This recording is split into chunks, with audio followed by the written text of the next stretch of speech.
کہ یس خوف تہ ٲدۍ پٮ۪ٹھ گٔے صبحٲے پٮ۪ٹھ انشاءاللہ تتھ آسہِ مداوا گوٚمُت بہٕ سمجھا انشاءاللہ تۄہہِ کوٚروٕ جزاکم اللہ خیر وۄنۍ گوٚو نزول قرآنس کُن نزول قرآن امہِ برونٛٹھ چھِ عظمت پٮ۪ٹھ سجہِ نزولس تہِ چھِ عظمت قرآن کریمس تہِ چھِ عظمت اور أسۍ چھِ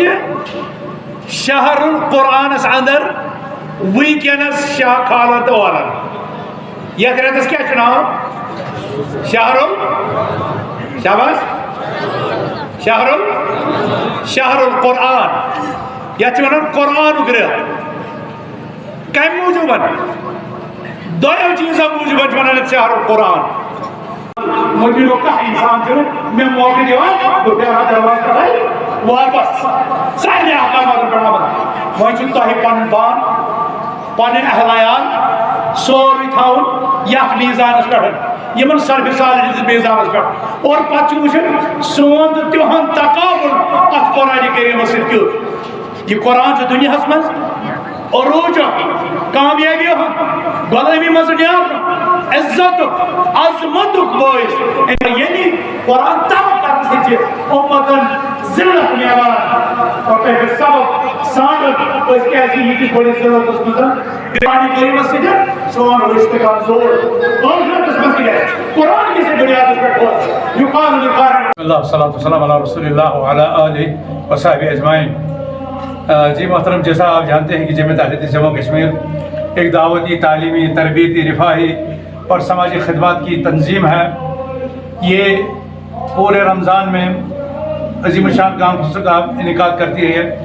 شہر کریا بستی بستی اور ان کا جہاں مقصد ہمیں یہ ہوتا ہے کہ اللہ کے بندوں کو اللہ کے ساتھ جوڑنا وہاں ساتھ میں ہی اللہ کے بندوں کو اللہ کے بندوں کے حقوق بتلانا ہے تاکہ اس سماج میں عدل و انصاف کا بول بالا ہو ظلم اور زیادتی کا کلا کما ہو اور انسان سکھ اور امن اور سکون اور چین کے ساتھ رہ سکے ساتھ میں جو ہماری نئی پود ہے جو نئی نسل ہے اس پر اس وقت مادیت کا بھوت سوار ہے اور شرقی اور غربی کلچروں کا بھی فروغ ہے آئی ٹی سیلاب جو ہمارے گھروں تک پہنچ چکا ہے اس کے نتیجے میں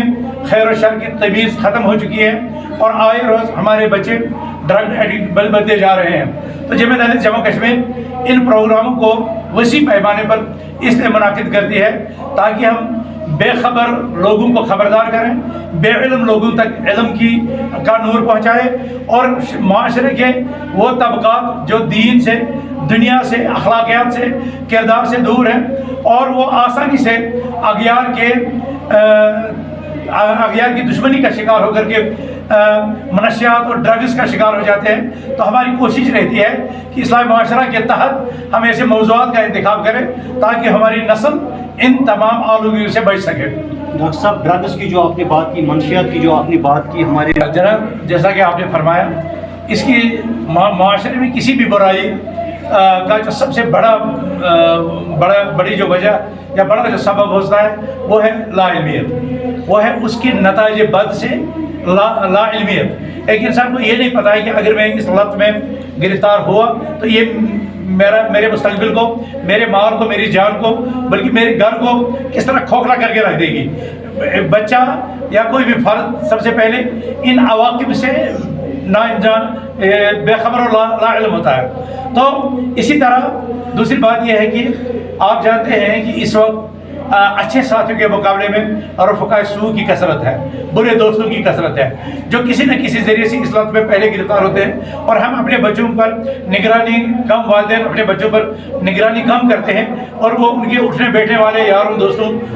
کی نگرانی نہیں کرتے ہیں تو بری صحبت میں پڑھ کر کے بھی بہت سے نوجوان اس لت میں پڑ جاتے ہیں. ایک اور بہت بڑی وجہ جیسے کہ محترم نے سوال کیا ہمارے نوجوان اس لت کی طرف اس لیے بھی